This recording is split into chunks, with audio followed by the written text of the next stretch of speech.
In this video, I will attempt to discuss the brutality of American occupation and rule, considering the American-Philippines War as well as colonialism that followed. Often in history books, it will be quickly stated that following the Spanish-American War, the Treaty of Paris transferred the Philippines from Spanish to American colonial control. However, in reality, it is nowhere near that simple, as Spain really didn't even have control over the islands during the war, as their empire was weakening and they were concentrating their military forces elsewhere in order to fight both the Americans and insurrections that were happening in other colonies such as Cuba. Americans showed up after Filipinos had managed to fight off the remaining Spanish forces into Manila, with them having a defined advantage. Following this, America fought the Philippines National Army and guerrillas for many years to come, even after claiming a victory was soon or outright claiming that they'd won, which wasn't really true because victory was never really quite there because the people hated them and kept fighting through guerrilla conflict even after they defeated the National Army. Rather than focusing on the military campaign on its own, however, I will attempt to place much greater focus on the humanitarian disaster and the controversy that is related to it. This includes various massacres and human rights abuses. This ranges from putting entire families and villages in pens, to allowing diseases such as cholera to run rampant due to poor conditions, to mass killings with orders to do so being recorded from various military personnel. It is pretty well said by the State Department as the war was brutal on both sides. U.S. forces at times burned villages, implemented civilian reconcentration policies, and employed torture on suspected guerrillas, while Filipino fighters also tortured captured soldiers and terrorized civilians who cooperated with American forces. Many civilians died during the conflict as a result of the fighting,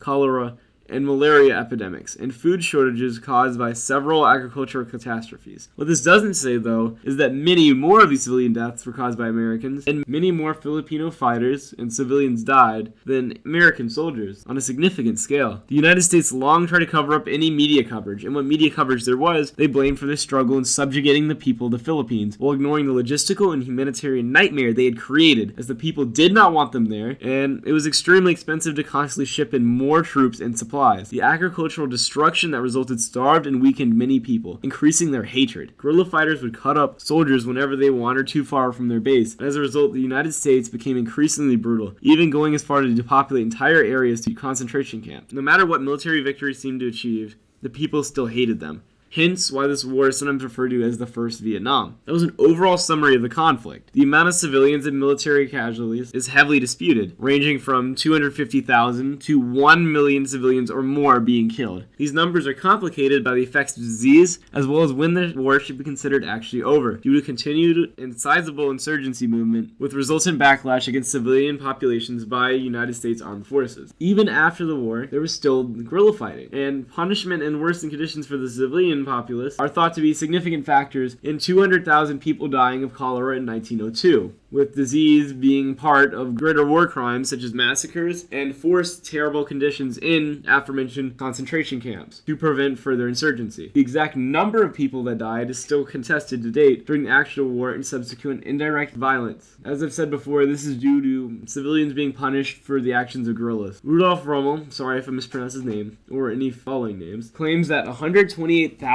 Filipinos were killed by the U.S. in democide, which means intentional killing of civilians and non-armed personnel as well as medical personnel, while the U.S. government only reports 200,000 number total, with a more recent estimate putting the death toll between 200,000 and an astonishing 3 million, which is from Bob Coite, I do not know how to pronounce that, in 2016, with all of this being in relation to a pre-war population of approximately 9 million. Now, the last estimate seems to be rather extreme, but the 128,000 number is only civilians that are intentionally killed by U.S. forces. It does not include the many that died of the cholera outbreak in 1902, as I said before, and nor does it include the militants killed, which is not nearly as significant of a number as the numerical significance that is found in dead civilians. Manuel, Arellano, Remondo, still can't pronounce things, in his book General Geography of the Philippines Islands, communicated that he believed the population had decreased by at least 1 million throughout the course of the war. The death toll to date is still highly contentious, but nearly all of it could arguably be avoided if the Philippines had not been abused by imperialistic power, their villages and crops burned, trapped like animals in their own villages, and abused in retaliation by soldiers for the actions of guerrillas, as it was under American control from 1898